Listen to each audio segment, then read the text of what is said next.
All right, so you're here because you want to know the difference between an iBuyer versus a real estate agent. So who won in this battle?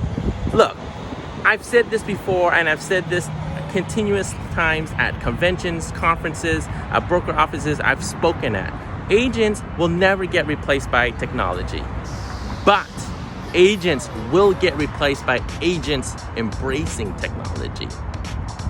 Think about that. We'll cut right to it. The real estate agent won in this scenario. It was a home that I was thinking about selling, and I eventually did sell using a real estate agent. Ended up using both, meaning I did use an iBuyer program and a real estate agent. When I was thinking about selling, I needed a baseline, and typical millennial style is I'm not calling an agent. I went on Zillow, I went on Redfin, to get an estimate, and I knew those estimates are a lot of times off, but you know, you put your finger in the air and it gives you a general idea, gives you a little bit pulse, and you look at other homes sold around the area, and again it gives you a general idea, but nothing is really tangible, meaning you don't really have something to go off concretely.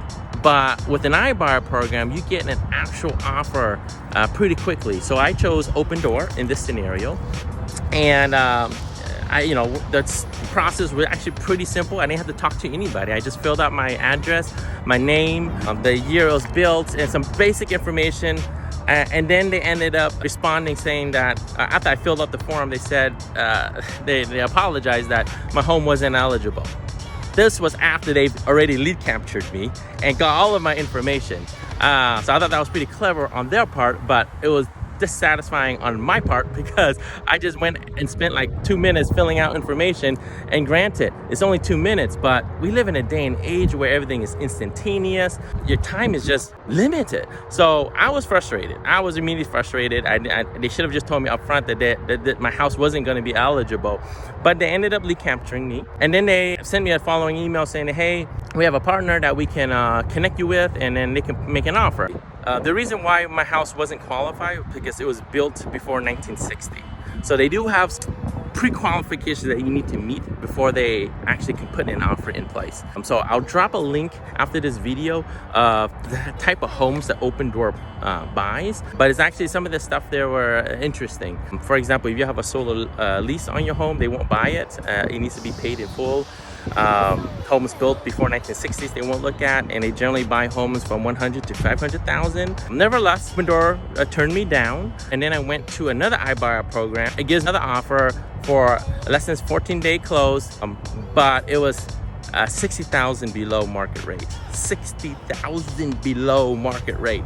So it was a real flipper coming in, knocking off 30%, about 23% of the true value, and on top of that, they didn't even see the property. So when they did a walkthrough, they're gonna see additional damages, and it wasn't set in stone. They might come back with more money to be reduced. I asked myself, do I want to take a $60,000 discount because I want to sell my house right away, or can I be patient and get this money back?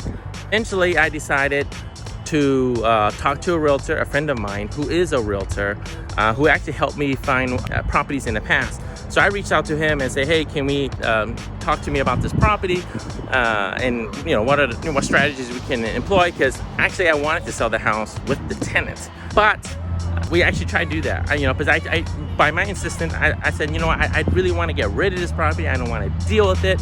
I had it. So we put on the market. Unfortunately, we had no offer. It was very disappointing.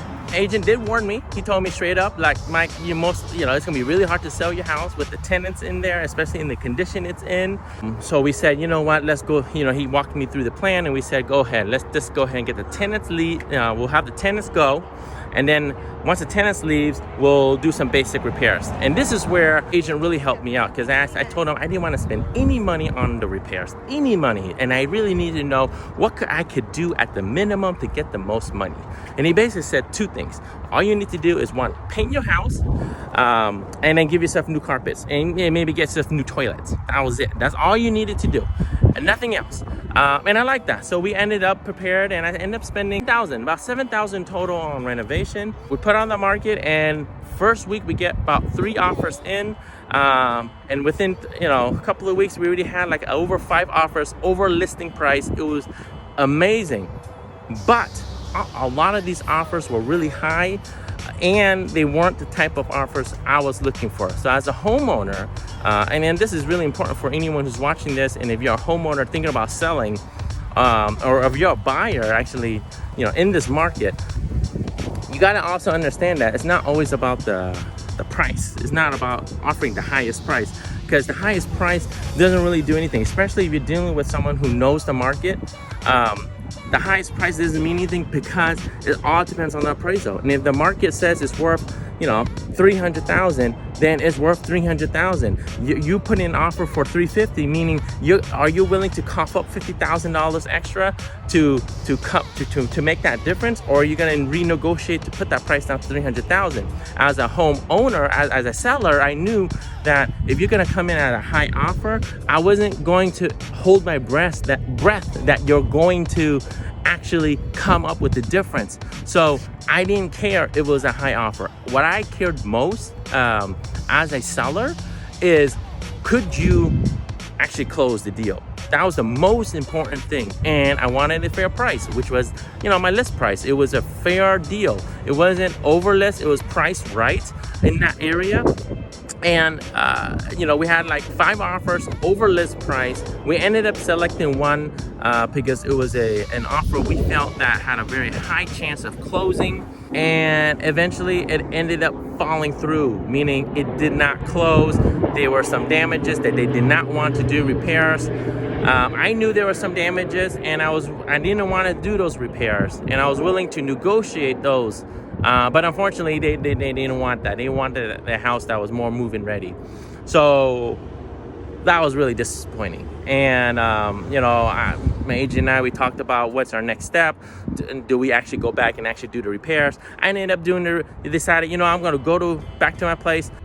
I'm going to do the repairs, and then we're going to put it back on the market. And then literally the day before I was going to drive up to the house, to the rental, I get a call from my agent saying, "Hey, Mike, we got a cash offer as is, 7-day close, and it was only like $3,000, $4,000 off the list price." I was ecstatic. I was already going to spend $6,000. So for me, that was a win-win, no-brainer. So we ended up signing the deal, and we closed in 7 days, and I could not be even happier. I mean, it was one of those situations where, man, this whole process is very stressful. It is. But having an agent by your side to kind of keep that emotion in check I would say, is pretty invaluable. Because if you don't have those emotions in check, you're going to be irrational on what you want to do. Because I wanted to get rid of this property. I wanted to get rid of it. I didn't want to deal with it. And my agent's like, "No, we got, this is the plan.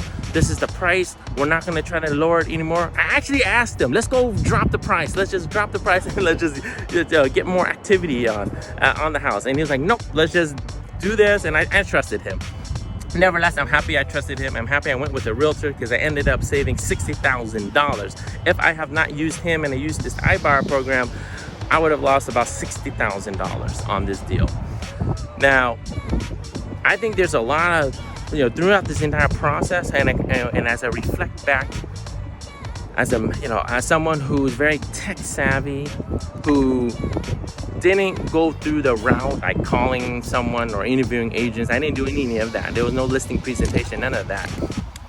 I think a lot of people are in my position who are thinking about selling, but the content that they see online and the narrative that they're seeing online is not benefiting realtors.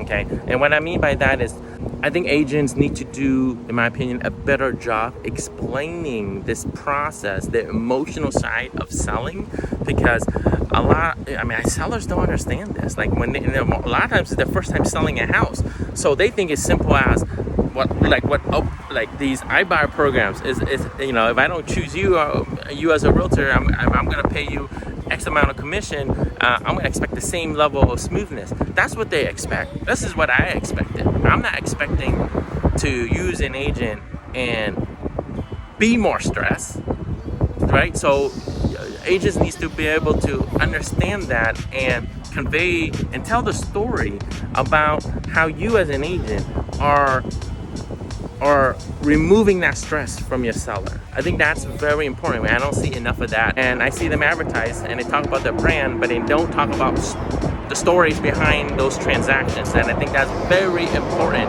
to understand as a realtor, and if you want to sustain yourself this year and going forward in the future, because you know, technology is not going to stop for nobody, and they're going to continue to disrupt this industry. And unfortunately, if you're not keeping up with how consumers are behaving and buying and selling, unfortunately, you're going to be basically battling for a very small market share while the bigger companies are eating up more of the share. You know if that makes sense? Recap this. Look, iBuyer is great if you don't got time, but if you want the most money, use a real estate agent. You know what they say, time is money.